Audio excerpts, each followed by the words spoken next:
Hello and welcome back, guys. I cannot tell you how excited I am about today's review because it's the first time that I've been able to get my hands on an Intel 12th gen laptop. So thank you to ASUS ROG. This is going to be the G733Z, and I have put it through its paces because, again, I've been so excited to check what has the desktop level been compared to the laptop level. So I have done extensive testing. I've tested the absolute stuffing out of this. So I'm not going to hold you too much here. We're going to look over the design, specifications, features, everything like that. But as is normal, let's look at this unit a little bit closer.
Starting off with the design, I'm going to be straight up and honest in saying that I was not that impressed with the design of this laptop, and that's because ASUS is known for bringing out such good, high-level gaming chassis under the ROG brand. They are normally the best of the best. So when I got to test this one, it was a little bit disappointing, and I'll tell you why. Firstly, underneath the chassis, the plastic was very pliable, so much so, and don't ask me how I figured this out, but you could actually enact the left mouse click from pushing underneath the chassis, and I'll show you that in a video now.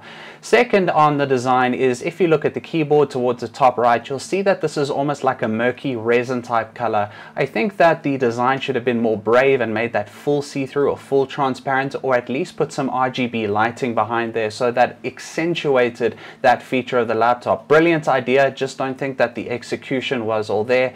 And it's further done by, if you look at the individual lightings or the LED indicators, you kind of have to zoom in with your eyes to see, okay, is this a battery, is it charging, what is this LED indicating to me?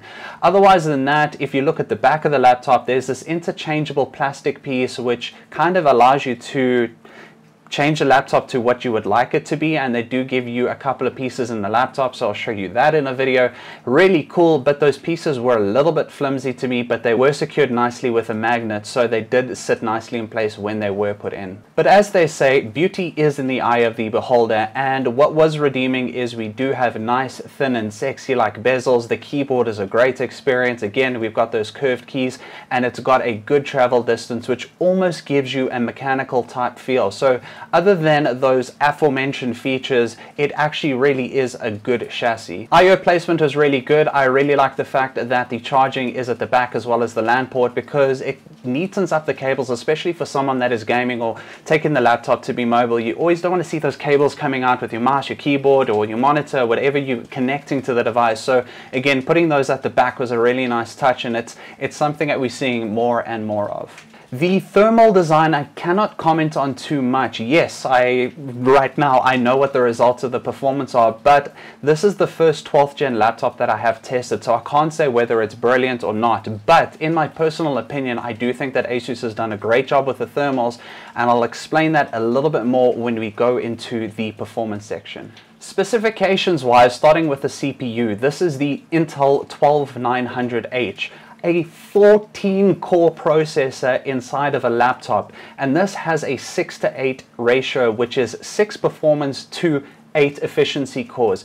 It starts off at 2.5 gigahertz and clocks all the way up to 5 gigahertz, as well as having onboard graphics or integrated graphics into the actual chip, which is Intel Iris Xe graphics. The dedicated graphics is a RTX 3070 Ti, which has 8 gigs of GDDR6, so a nice powerful graphics card. But what makes it more powerful is the fact that ASUS says that it has 150 watts that can be pushed into it, and testing testing that, it actually had 150.04. So you are getting a nice high wattage, and that means that your graphics card is going to be able to perform. And that is further complemented by what is called a mux switch, which means that the graphical component is directly translated into the monitor.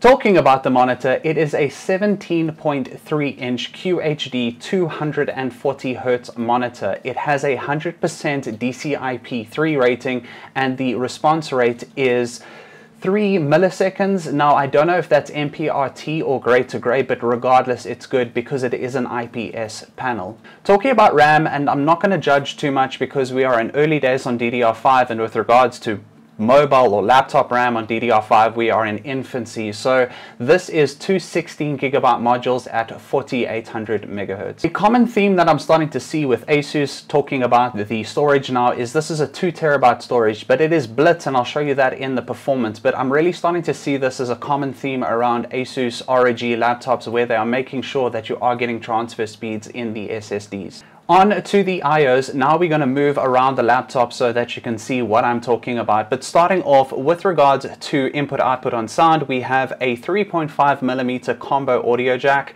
We do have an HDMI that is version 2.1. We have two USB 3.2 Gen 1 Type A's. We have a USB 3.2 Gen 2 that is Type C that can support display as well as power delivery and G-Sync. We do have one Thunderbolt 4 which supports display. And lastly, on connectivity, we have 2.5G LAN as well as Wi-Fi 6E. So performance, and the thing that I was most excited about, and I'm sure a lot of you are waiting for these results, but I do need to say something in case somebody does experience the same thing, and I call it my little ghost in the machine, in that when we look at performance, you are going to be blown away, guaranteed. But even on simple tasks, sometimes when unzipping a file, where on my desktop it would take 30 seconds, 40 seconds maybe, it was taking 2 to 3 minutes. So I don't know if this is something to do with Thread Director, or I just had a really lazy thread assigned to that task, but just something to note before we go into the performance. Starting on performance, Cinebench R23 single core performance hit a massive 1933. Now all the other comparatives are taken from CPU Monkey, but you can see that the single core performance almost meeting desktop level.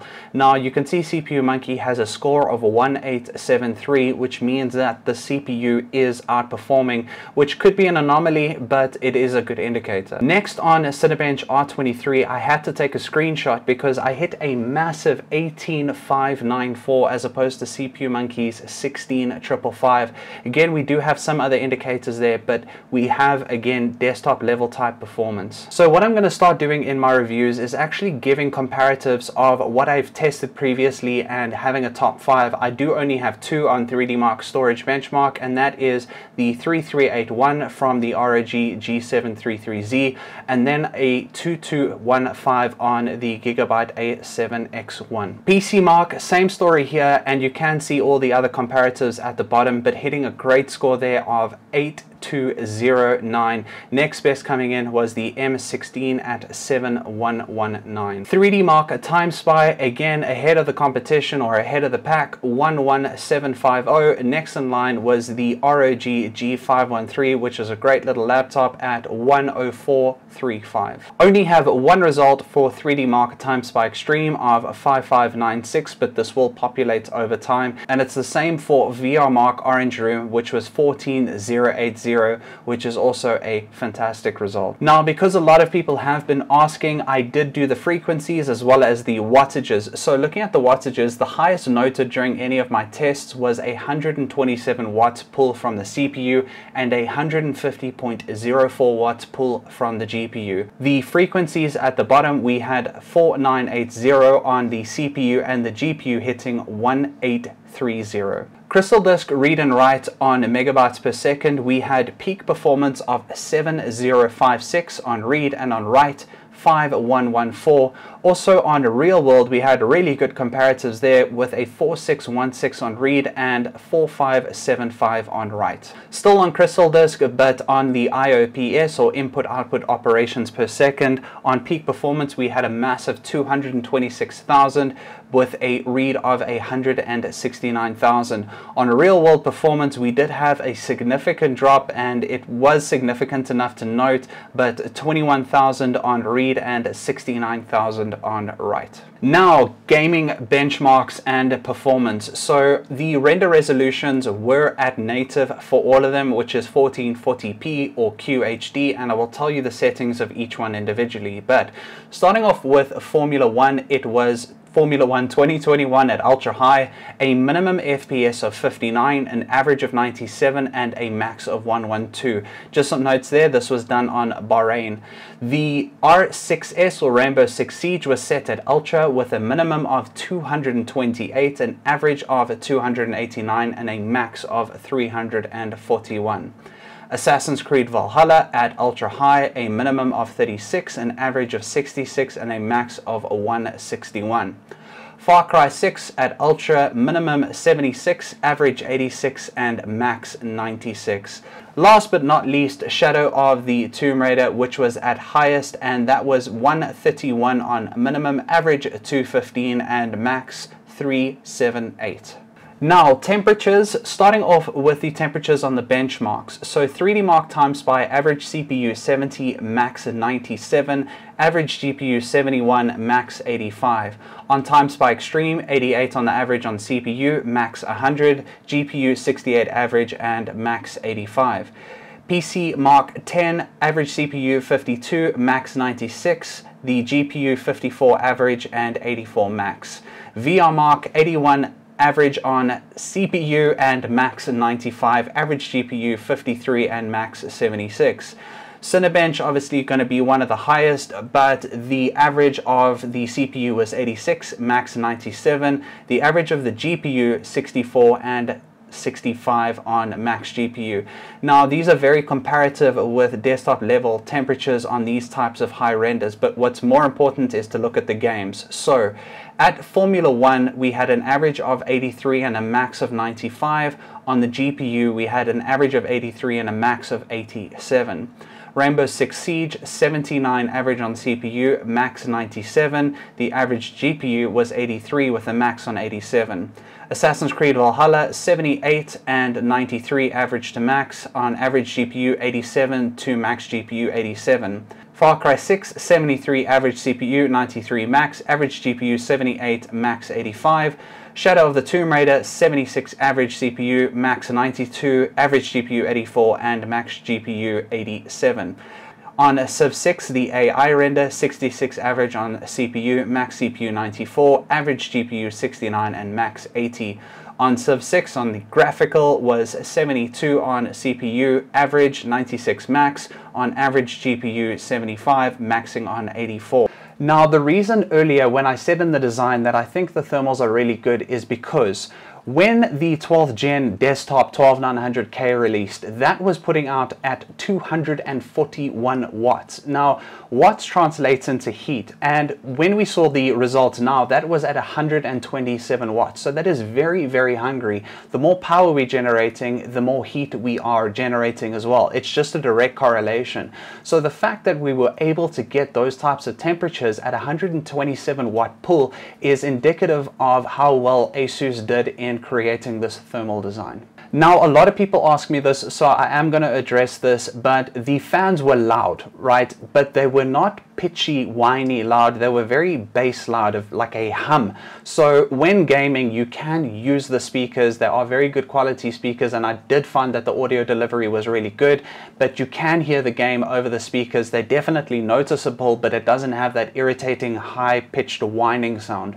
Overall, on performance, this laptop absolutely trashed everything that I threw at it in a good way. Its performance was phenomenal. The only thing that I kind of have a hesitancy on is what I call my little ghost in the machine, but otherwise the results spoke for themselves. To conclude, I'm going to conclude with an example in that the Hulk was not the prettiest Avenger, but he was definitely the strongest or most powerful, even though there's going to be probably arguments on that. But The reason I say this is because even though I did expect the design team to be a little bit more brave, the performance definitely narrowed any kind of gap of doubt that I had in this laptop, because it was definitely a performance machine. We are looking at a laptop here that can perform with desktop level almost at the same spec. Obviously we're never going to have a direct correlation, but we are seeing higher wattages, which means that there's more power delivery into these notebooks, especially this one. So I was well impressed with the performance of the laptop. The retail price I can't tell you because I couldn't find this exact model. However, if you look at models closely related to it, I think that this should go for about 50 to 60,000 Rand. In US dollar terms, $2,700 to $3,000. Now, I think that this potentially could kill the market in a good way, because you're getting a laptop that can compete against desktops, and I've probably said that a few times. But the thing is, with regards to South Africans and the Rand dollar, as well as the price of components overseas, it's kind of like spinning a wheel at the moment. So we don't know what that price is going to be, or I don't know exactly what that price is. But if it is in those ballparks, really think that this is a good buy. Lastly, some tips and tricks, and I would like to say get a thermal pad, and that would raise the laptop to make sure that you're getting good circulation, as well as be in a ventilated room, and that's because you don't want the same hot air being recycled. The temperatures were in bounds, but it's just good practice to make sure that your laptop is ventilating properly. As I test more 12th gen laptops, we will know where this places. Yes, it is number one because it's the only laptop that I've tested that is 12th gen, but I really think that ASUS did a stellar job with this laptop. Guys, I really hope you enjoyed this review. Please give it a thumbs up, subscribe, and give some comments below as to your thoughts or anything more that you would like to know. Look forward to seeing you in the next video. Cheers and goodbye.